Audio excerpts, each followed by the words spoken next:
Habaib Alwi membantai ribuan ulama pribumi.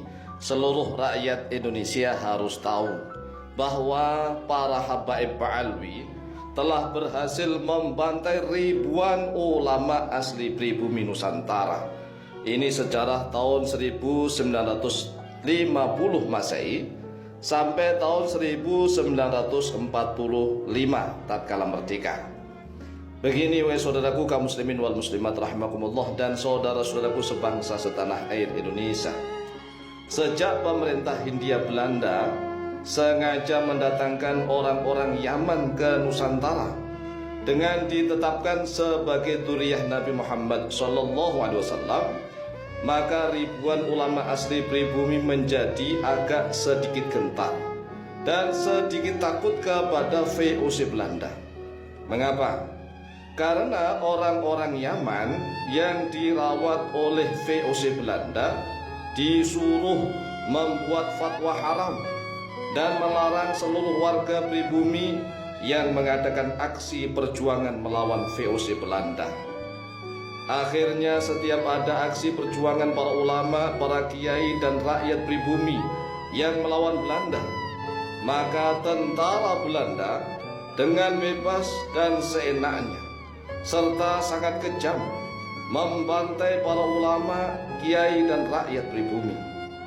Karena perbuatan tentara Belanda itu dilindungi oleh fatwa orang-orang Yaman yang ada di Nusantara. Yang membantai siapa? Yang membantai adalah tentara-tentara VOC Belanda. Yang memberikan fatwa siapa? Yang memberikan fatwa adalah orang-orang Yaman, Habaib Alwi yang ada di Nusantara. Inilah kekejaman mereka. Oleh sebab itulah rakyat Indonesia harus mulai sadar sesadar-sadarnya. Setelah perjuangan rakyat Nusantara yang dikomando langsung oleh para sultan di Nusantara mulai melemah melawan Belanda, ternyata perjuangan rakyat Nusantara tidak pernah padam. Bahkan semakin kuat dikomando langsung oleh para ulama, oleh para kiai asli pribumi. Hingga pada tahun 1825 Masehi sampai 1830 Masehi terjadi perang Jawa besar-besaran yang dikomando langsung oleh Pangeran Diponegoro, oleh Kiai Mojo, oleh Sentot Prawiro dan ribuan ulama dan kiai Nusantara. Kemudian perang Patri kedua tahun 1831 Masehi sampai 1838 Masehi yang dipimpin Tuanku Nan Renceh, Tuanku Pasaman, Tuanku Imam Poncol dan para ulama yang lainnya. Belanda mengalami kerugian yang sangat besar, kerugian di materi maupun kerugian di tentara-tentaranya yang banyak mati selama bertahun-tahun perang melawan orang-orang pribumi. Oleh sebab itulah Belanda sengaja mendatangkan orang-orang dari Yaman ke Nusantara agar melarang perjuangan setiap rakyat pribumi dan memberi fatwa haram jihad fi sabilillah. Jihad fi sabilillah haram, ghurur, tidak sah melawan Belanda karena dianggap kurang syarat-syaratnya.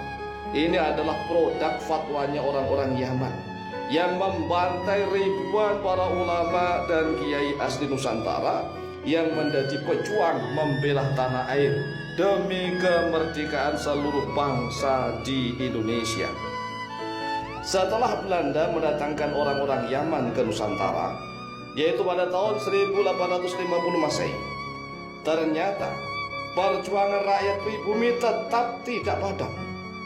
Terbukti adanya perjuangan rakyat Banjar. Banjar ini adalah Kalimantan Selatan, dipimpin oleh Pangeran Antasari. Perjuangan terjadi pada tahun 1859 Masehi sampai tahun 1863 Masehi. Perjuangan lagi ada di Aceh, perjuangan rakyat Aceh yang dipimpin langsung oleh Sultan Muhammad Shah, kemudian oleh para ulama seperti Teuku Umar, seperti Cut Nyadin, Cut Mutia dan kawan-kawan. Ini terjadi pada tahun 1873 Masehi sampai tahun 1904 Masehi. Kemudian ada lagi perjuangan rakyat Banten, Geger Cilegon.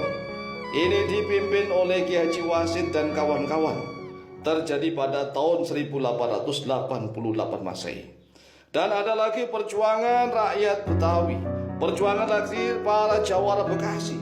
Banyak sekali ribuan ulama yang berjuang untuk melawan ketidakadilan, melawan kezaliman, kesewenang-wenangan dari para penjajah Belanda.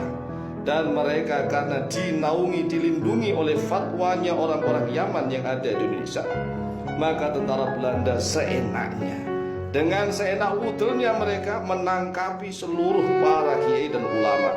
Bukan hanya segera ditangkap, tetapi juga dibantai di mana-mana. Dan yang tidak dibantai kemudian diusir sampai ke luar negeri, seperti Syekh Muhammad Nawawi bin Umar Al-Bantani rahimahullah ta'ala. Nah, Syekh Muhammad Nawawi bin Umar Al-Bantani pergi ke Mekah Al-Mukarramah sampai wafat. Kemudian Syekh Muhammad Mahfud Termas di Mekah Al-Mukarramah sampai wafat. Syekh Mukhtar Al-Bukhari, orang Bogor asli, di Mekah Al-Mukarramah sampai wafat. Syekh Ahmad Khatib Al-Minangkabawi, orang Minangkabau, di Mekah Al-Mukarramah sampai wafat, enggak pulang-pulang. Nah, kalau pulang mereka dibantai oleh orang-orang Belanda. Tapi aneh, orang-orang Yaman yang ada di Indonesia hidupnya enak, kebenak, aman, nyaman, sejahtera. Ini kan harus diungkap fakta sejarah ini. Jadi kita harus tahu mengapa orang-orang Yaman yang datang di Indonesia ini hidupnya enak, kebenak, aman, nyaman, sejahtera, adil, makmur, sentosa. Karena memang mereka rata-rata diurusi oleh Belanda. Mereka menjadi antek-antek, jongos-jongosnya penjajah Belanda. Sedangkan para kiai dan ulama asli pribumi harus berjuang untuk merebut kemerdekaan. Tetapi mereka dicap sebagai pengacau, dicap sebagai perusuh, membuat rusuh negeri, pengacau negeri, memberontak kepada pemerintah yang sah, yaitu pemerintah Hindia Belanda.